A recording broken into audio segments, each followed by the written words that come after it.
de caipira, fico até agradecido, pois falando sertanejo eu posso ser confundido. Viola caipira! Olá, meus amigos e amigas! Sejam muito bem-vindos a mais um Som na Faixa, o festival que tem a música brasileira como grande protagonista. Eu sou Adriana Farias, mestre de cerimônia do Som na Faixa. Também sou cantora, violeira, apresentadora. Talvez vocês até já tenham me visto aí como jurada do programa Canta Comigo, ou apresentando o programa Viola Minha Viola. Eita, programa que eu gosto! Lá na TV Cultura. E aí, ainda não viu não? Então acesse meu perfil nas redes sociais, @AdrianaFariasOficial, e acompanhe o meu trabalho. Lembrando que os shows estão sendo transmitidos via streaming. Afinal, a pandemia da Covid-19 ainda não terminou. E é muito importante continuar seguindo as medidas de distanciamento social antes de estarmos ali, grudadinhos. Todo mundo vacinado, hein? Inclusive, para que o Som na Faixa aconteça com segurança, todos da equipe do festival foram devidamente testados e seguimos todos os protocolos recomendados, utilizando máscaras eficientes e gravando em um estúdio amplamente ventilado, com áreas abertas que propiciam a circulação de ar. É bom demais, viu?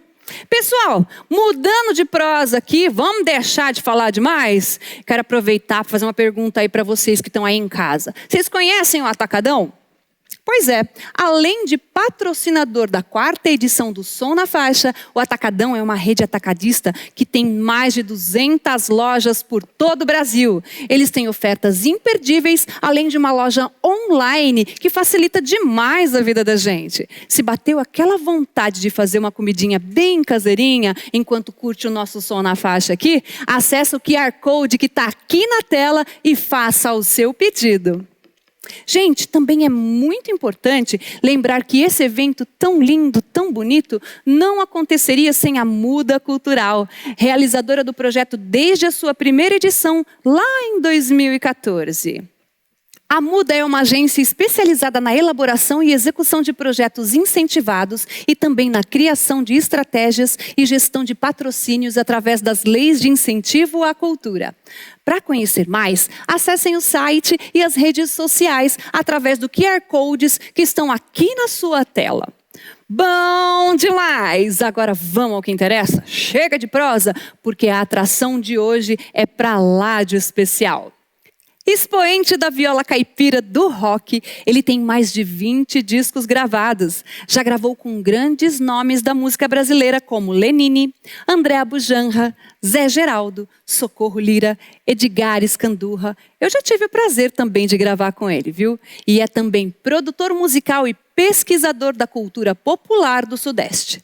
Com uma trajetória permeada por experimentações musicais, Ricardo Vinini apresenta o álbum Viola de Lata, seu terceiro CD autoral, totalmente dedicado às violas dinâmicas e ressonadoras. O álbum tem 12 faixas e evidencia a paixão do músico pela viola e a missão de manter viva a tradição da cultura popular. Começando agora, mais uma apresentação do Som na Faixa, Ricardo Vinini e sua Viola de Lata.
Olá, meu nome é Ricardo Vinini, começando minha apresentação aqui.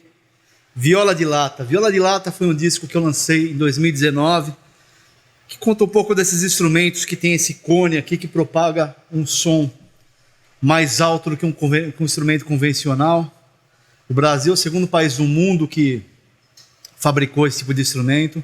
Essa primeira música chama-se Amálgama. E agora eu vou fazer uma música chamada Moedão, que essa música entrou no Viola de Lata de versão instrumental. Aí eu fui fazer um show no Rio de Janeiro e tem um compositor poeta chamado Juca Filho, que ele assistiu, eu falei, vou fazer uns versos para essa letra. Ele fez a letra, que é uma homenagem a vários violeiros, e quem cantou no meu disco também foi Adriana Farias, também, que está aqui.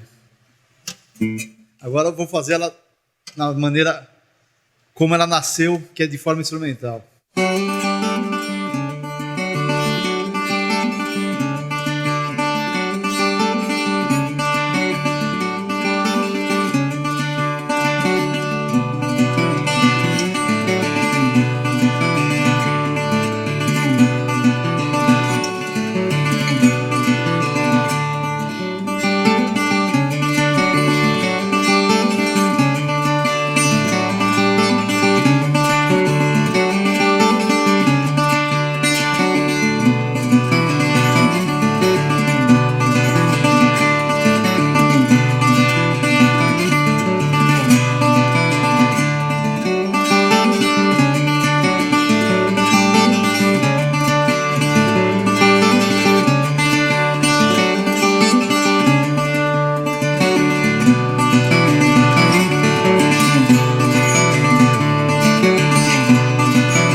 próxima música chama-se Minuano.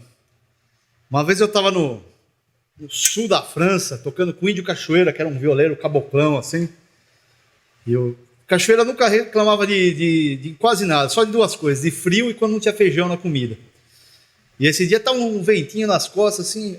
Aí você falou, isso é um minuano que vem lá dos Alpes da Suíça. Pá. Legal. Aí quando eu vou tocar no Rio Grande do Sul, o pessoal fala também do minuano, que é um vento. Que também, eu não entendo nada de vento, como é que faz isso. Mas pelo menos o mesmo nome eu acho que ele tem. E eu dei essa música o nome de Minuando, porque ela tem essa coisa meio ternária, me remete ao Rio Grande do Sul, os amigos que eu tenho lá.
Essa é uma viola tricone, ela tem 3 cones aqui. É o primeiro sistema desse de resonator que tem. E ela tem 12 cordas. Não é tão normal ter viola de 12 cordas, mas é uma viola de 12 cordas. Está no meu disco Rebento, e eu gravei no Sessões Elétricas para o Novo Tempo também. Essa música chama-se Beijando o Céu, é minha homenagem a Jimi Hendrix.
Fiz a próxima música durante a pandemia. Eu comecei a acompanhar umas notícias falando que São Tomé das Letras não tinha nenhum caso de Covid. Eu falei, nossa, só em São Tomé mesmo. E eu tenho uma vivência de começo de carreira, de curtir lá em São Tomé. É um lugar que eu gosto muito, então eu coloquei o nome dessa música de São Tomé das Letras.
Eita, trem bom, hein, compadre? Gostei demais. Mas eu sou suspeita para falar, né, gente? Esse som me transporta lá para longe, para o interior do Brasil, para o fogão de lenha, para aquele pasto que a gente olha, lindo, maravilhoso. E vocês?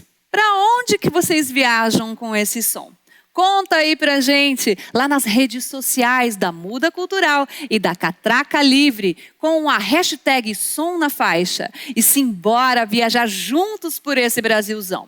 Agora eu quero saber do Ricardo, por onde será que ele andou para criar uma obra tão bonita assim pra gente?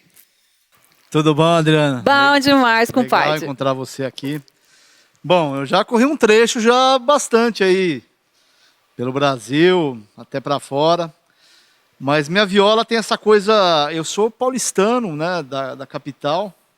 Então eu brinco que do lado da minha casa não tem siriema, né, tem sirene da polícia, tem essas coisas, né? Então minha viola acaba pegando uma coisa mais ácida, né? Talvez essa coisa mais elétrica e mais... acaba influenciando o jeito da vida da gente, né? E acaba passando para a música, né? Mas eu tenho, como sempre, como referência a cultura tradicional, né? Que veio dos meus pais, avós, que são caipiras de verdade. Como você até disse nas músicas anteriores, né? Você andava com o Índio Cachoeira, com esse pessoal que é bem tradicional mesmo. A gente gosta quando você coloca essa mistura no som. Aí esse seu lado transparece e fica bonito demais. E Ricardo, é um prazer ter você aqui com a gente hoje. É um trabalho realmente muito rico. Agora explica um pouquinho para quem está lá em casa o que são essas violas diferentonas, assim, né? Dinâmicas, né? Essas violas que são em afinações diferentes, outra bem de lata, bem bonita. Muito bonitas as violas que você tem.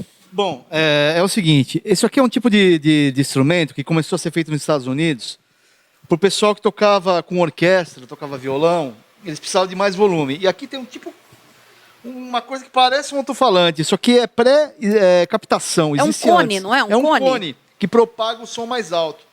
E no Brasil a gente teve essa tradição, por causa da Del Vecchio fazia isso já nos anos 40, né? E... O pessoal lembra também da capa do Dire Straits, né? Exatamente, né? Exatamente. E também, se você vai ver esse instrumento brasileiro, também capas e discos importados, né? E eu quis fazer meio uma homenagem, porque o Brasil é o segundo país do mundo que começou a fazer esse tipo de instrumento, né? Então eles são... Eu não trouxe minha violinha velha Del Vecchio, que ela tá lá já... É uma senhora idosa já dos anos 50, né? Mas eu trouxe essas duas aqui, que essa aqui tá afinada em cebolão em ré, e a outra é em cebolão em rio abaixo também, né? E a base são os instrumentos que eu toquei no meu disco Viola de Lata. Para o pessoal que conhece pouco viola, mais ou menos assim, quantas afinações a gente tem catalogado aí? Nossa, cara, são tantas e tantas, porque a pessoa pode mudar uma corda, uma outra e dar um nome, né? E tem afinação que tem o mesmo nome em lugares diferentes, né? Por exemplo, essa afinação rio abaixo, ela da Bahia eles têm um outro nome que eu esqueci agora, aqui no interior mais São Paulo, perto de Arujá, tem um outro nome. Mas assim, o que é interessante é que a gente toca um instrumento que tem nome, as afinações, né? Eu não conheço nenhum outro instrumento no mundo que tem essas coisas. Cebolão, rio abaixo. O pessoal pede lá, afina em ré, afina em sol. Aqui não, a gente tem um nome. A gente tem nome, né? Então isso faz parte da magia que o instrumento tem, né? E conta um pouquinho pra gente também, por que você resgatou esse instrumento para o seu trabalho? Justamente porque o Brasil é o segundo país do mundo que fabrica esse tipo de instrumento, né? E a história, assim, no Brasil a gente tem que tomar cuidado para as coisas não caírem no esquecimento, né? Para a gente colocar isso para gerações futuras, né? Era um disco que eu até na época pensei em fazer em digital, mas aí eu comecei a levantar muitas histórias, né? Sobre isso, e eu falei, poxa, vou escrever, né? Fiz bilíngue, né? Justamente para ter isso daí registrado, porque é uma história muito interessante desses instrumentos. Parabéns pelo seu capricho, né? Porque, assim, além de falar de um instrumento tão querido pelo brasileiro, tem essas vertentes todas da viola aí que você tem trazido, e você faz tudo com muito carinho, com muito afinco, para ficar bem explicadinho mesmo, é isso que a gente admira muito em você. A Viola de Lata é um álbum muito interessante, porque a gente também percebe sobreposições da cultura popular e na sonoridade. O CD gravado, por exemplo, a gente escuta o berimbau de lata do Gavião tocando o instrumento e também a participação da querida Socorro Lira. A regravação de um clássico de Rio de Lágrimas, onde podemos ouvir Tião Carreiro, Lorival dos Santos e Piraci. Reforçando essas participações como uma homenagem a essas influências da cultura popular na sua criação, apesar de ser um álbum solo, não é verdade? Conta pra gente de que maneira essas influências se inseriram no Viola de Lata. Olha só que interessante, né? Tem uma música nesse disco que chama Um Arame Só, Marimbau Tietê, que é quando eu fui pro Rock in Rio, e eu vi um senhor tocando esse instrumento que chamava marimbau, que só depois eu fui descobrir. E eu contei essa história para Socorro Lira, que é uma compositora e cantora também. E o tio dela era o Gavião, que tocava um instrumento que chamava berimbau de lata, que era uma lata dessas de óleo grande, com um pedaço de pau. E ele tocava. E antes, assim, há muitos anos atrás, ela falava para a gente produzir um disco do Gavião, né? E o Gavião acabou falecendo, a gente não fez esse disco, só que a gente tinha algumas gravações dele. Aí eu musiquei, toquei junto com ele, graças ao estúdio, a gente conseguiu fazer uma música junto, tocando junto com ele, e a Socorro depois botou uma letra. E a outra música é Rio de Lágrimas, que é uma música que, talvez das primeiras músicas que quando eu escutei do Tião Carreiro, Lorival dos Santos e Piraci, mas na figura do Tião Carreiro, que me emocionou muito, né? E essa música eu já gravei no primeiro disco do Matuto, que saiu em 2000, no Bojo Elétrico, e eu quis fazer essa versão meio country blues dela, tocando com slide também, que eu sempre gosto de tocar essa música ao vivo quando eu posso. Que legal! O Rio de Piracicaba. Para quem não lembra. Exatamente. Quanta riqueza no seu trabalho, Ricardo. Parabéns, viu? A gente está muito emocionado aqui de poder mostrar para o pessoal lá em casa o seu trabalho. Você nos dá a honra de tocar mais um pouquinho para a gente? Direto no Som na Faixa, Ricardo Vinini e a apresentação do álbum Viola de Lata. Viola de Lata é a música que dá nome ao meu primeiro disco solo, que é o Nas Horas do Arame, de 2010.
Doutor Cateretê. Doutor Cateretê.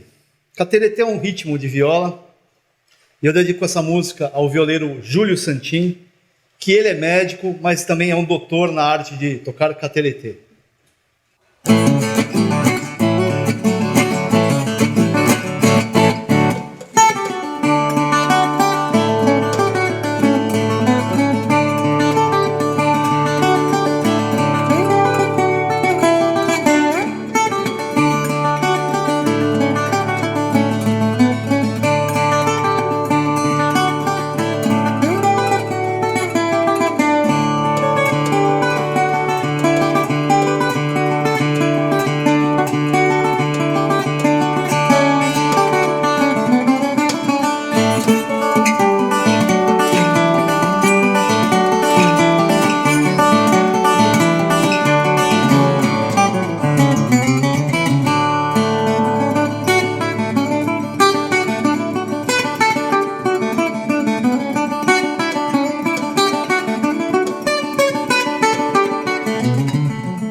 Capucheta. Capucheta. Vocês sabem que é capucheta aí? Vocês têm que saber, né? Não é possível, vocês são de São Paulo, né? Capucheta, quando eu toco no sul, os caras falam que chama pandorga. Capucheta é o primeiro tipo de pipa que existe. Aquela pipa que a gente brincava quando era moleque, que não precisava da armação, era só o papel do pão, o pão vinha num papel na época, só naquilo. Colocava a rabiola, a linha já estava pronto o brinquedo, né? Hoje a molecada aí é muito moderna, né? Tudo tem que ser iPhone, iPad. Pode chamar também de capucheta, né?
Alvorada.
Eita, que isso tá lindo demais, meu povo. Bora prosear mais um pouquinho? Ricardo, esse ano você completa 30 anos de carreira. Transformou 3 álbuns que foram lançados somente digitalmente em um CD triplo. Conta pra gente, quais CDs são esses? Bom, o primeiro álbum é aquele que você participa. Aliás, você participa de 2 desses álbuns. Ai, que gostoso. Que é o Reviola. Esse aqui é a tua camisa, aqui, olha que bonito. Ó. Chique. Também tem a camiseta, quase que eu vi hoje. E o Reviola é um disco que... com vários convidados, né, de várias gerações. Né, participa o Lenine, participa o Guarabira, o Tuia, você... tem uma galera muito grande que tocou nesse disco. É um disco bem interessante. Depois eu fiz os Sessões Elétricas para o Novo Tempo, que é um disco de power trio elétrico, que a gente gravou no dia 27 de dezembro de 2019, num dia só a gente fez o disco inteiro. Acabou de sair um documentário sobre esse disco, muito legal. E o último foi o Cubo, que foi um disco que eu concebi durante a pandemia, exceto a música que a gente gravou, que foi a Maria Helena, que são músicas que não são tradicionais do repertório violeiro, mas que soam bem na viola. E eu lancei esses álbuns totalmente digitais. Só que tem um pessoal que me acompanha que eles me pediram muito, falaram, poxa, você não vai fazer físico esse disco? Aí eu falei, bicho, então vou fazer físico, vou fazer logo triplo. Ah, por isso que foi triplo, por isso que foi triplo. Né? E aí eu fiz os 3 álbuns em um disco só, fiz uma campanha de financiamento coletivo, que eu arrecadei 160% a mais da meta do que eu queria, né? E consegui. Que querido, né? É uma galera que, saca, a gente não tem aquele 1 milhão de seguidores, mas a gente tem os fiéis, né? Ah. Meu público eu falo que não é o maior, mas é o melhor. Então, saiu agora, mês passado, esse disco aí em físico. São poucas unidades, ainda quem quiser pode me procurar aí. Realmente você tem aí um talento maravilhoso e vem espalhando música boa, é por isso que esse público está tão ligadinho aí em você. E a sua atuação como violeiro começa lá atrás, gente, em 1999, com a banda, que eu sou fã, hein, Matuto Moderno, e a fusão da viola caipira com o rock. Como que surgiu essa união de universos? Pois é, eu comecei tocando 10 anos antes disso, por final da década de 80, e tinha minha carreira como guitarrista, aí me apaixonei pela viola, larguei mão da guitarra. E eu tive um período que eu falei, não, eu quero saber o que é um cateretê, o que é um cururu, o que é um pagode de viola, o que é uma guarânia, um rasqueado. Eu entrei de cabeça nesse mundo para me entender o instrumento. Só quando eu montei o Matuto Moderno, que foi nessa época, em 99, que eu me dei o direito de poder pegar o HD da cabeça e misturar um pouco das influências que eu tenho do passado, né? Então, eu sempre, mesmo quando eu toco rock, com moda de rock e tudo mais, a minha técnica é de violeiro. É de violeiro. Né? Eu uso os ponteados de violeiro. Então, assim, sempre eu transito entre essas coisas. Hoje em dia, basicamente, eu pego o instrumento e toco, né?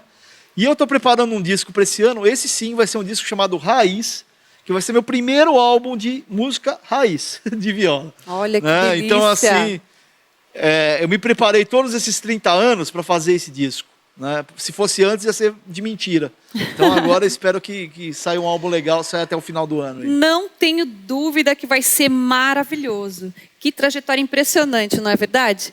Olha, muito obrigada por dividir a sua música, a sua história aqui com a gente. É sempre um prazer estar junto com você e saber que a sua história sempre tem uma procedência muito forte mesmo, né? Essas coisas todas que você está me contando, quando eu te conheci, eu aprendi muita coisa com você e sei que você é um cara que realmente vai a fundo na história e traz coisas verdadeiras aqui pra gente, né?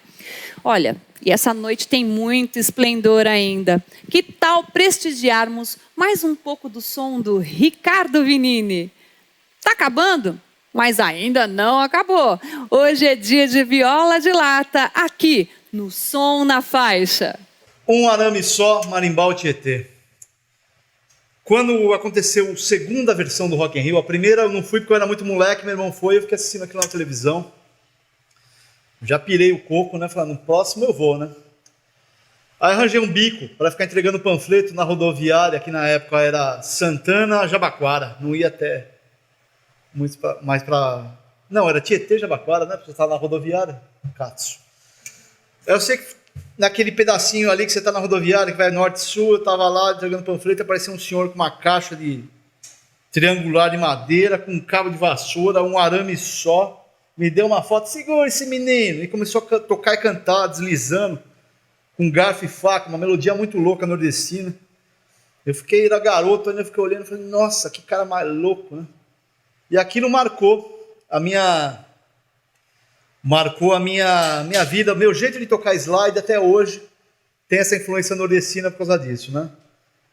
Aí eu contei essa história para uma compositora chamada Socorro Lira, que ela botou essa letra na música, aqui é a versão instrumental dela, e ela botou uma letra que conta a história do tio dela também, que tocava um instrumento que chamava berimbau de lata, lá na Paraíba. Eu, quando fui gravar essa música no meu disco Reviola, eu convidei o cara que me convidou para tocar no Rock in Rio, que foi Lenine. Ele canta Lenine e Suzano toca essa música no meu disco Reviola. Chama Um Arame Só, Marimbau Tietê.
Do ferro ao pó.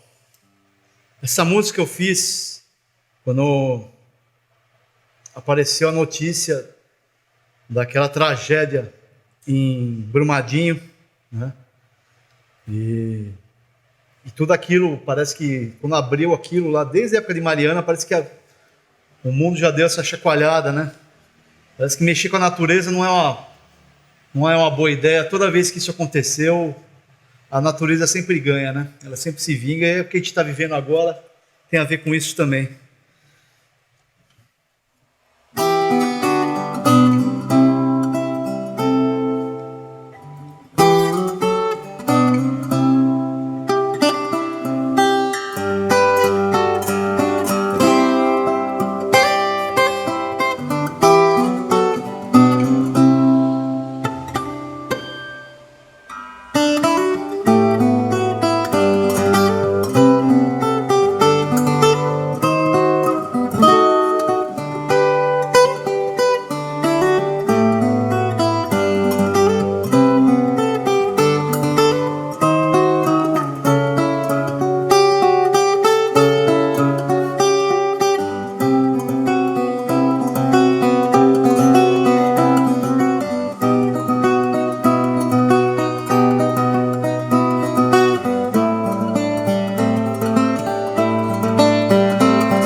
Metal das 12, Para e Vinho.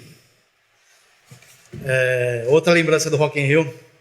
Estava no ensaio lá, apareceu o maestro Lettieri Slate, Rupilés Orquestra, e falou: "Você parece com o Ivinho", ele falou assim, né? Eu falei: "De fato eu pareço com o Ivinho mesmo. Cabeludo, de óculos, cara de virguleno, né?"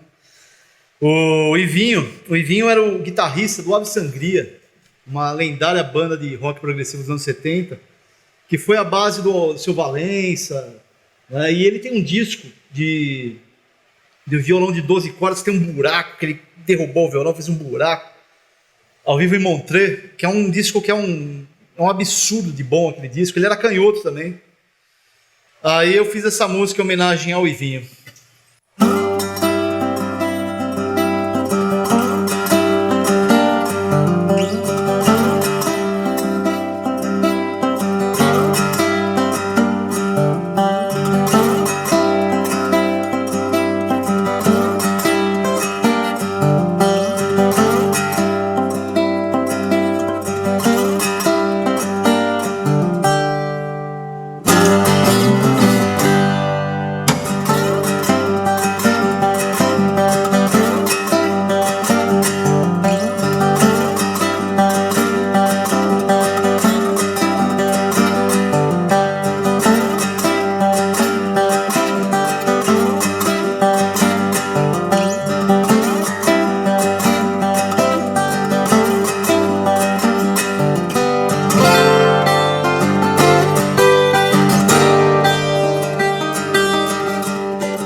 Bom, galera, vou fazer minha última aqui.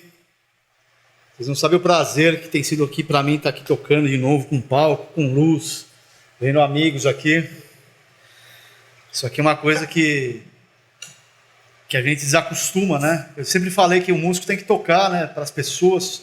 Esse fato de estar subindo aqui, com a luz, tudo isso aqui modifica. Se a gente ficar tocando só no quarto da gente, como tem acontecido, é um problema sério, né? Então, e ainda mais um projeto sobre música instrumental, porque um dos maiores patrimônios da música brasileira é a música instrumental. Você pensar que o carnaval do Brasil era só música instrumental, e Brasileirinho tocava tanto como com qualquer aquele, sabe aqueles músicas que você fica xingando aí, faz sucesso no carnaval? Pois é, antigamente era Brasileirinho que tocava música instrumental. Então é um patrimônio. Muito obrigado a todos da produção. Espero que a gente faça isso aqui na próxima edição ao vivo, com um público gigantesco, todo mundo curtindo. Para quem assistiu na sua casa, também eu espero estar tocando perto de vocês logo mais aí. Grande abraço a todo mundo. Vou fazer o bonde dos fontes.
Valeu, muito obrigado. Coisa boa de ouvir! Que grande privilégio a contribuição de Ricardo Vinini para a música brasileira. Obrigado por essa apresentação super especial. E chegamos ao final do show, mas a programação continua logo na sequência. Ricardo Vinini continua com a gente na oficina Profissão de Violeiro, batendo um papo sobre sua experiência de autogestão de sua carreira, produção, gravação, direitos autorais, distribuição de músicas e como inserir a viola caipira em universos musicais tão distintos. A conversa é aberta para todo mundo, não perca não, viu? E para ficar por dentro, a programação completa de tudo o que ainda vai rolar no Som na Faixa, é só seguir as redes sociais da Muda Cultural e da Catraca Livre, que lá tem todas as informações que você precisa para não perder nenhum show. Obrigada mais uma vez ao Atacadão, patrocinador da 4ª edição do Som na Faixa, a parceria da Catraca Livre e a Muda Cultural, realizadora do projeto. Ministério do Turismo apresenta Som na Faixa, projeto viabilizado via Lei Federal de Incentivo à Cultura, realização da Secretaria Especial da Cultura, Ministério do Turismo, Governo Federal, Pátria Amada Brasil. Fica ligado, a gente se vê na oficina e até lá, porque amanhã tem muito mais. Boa noite.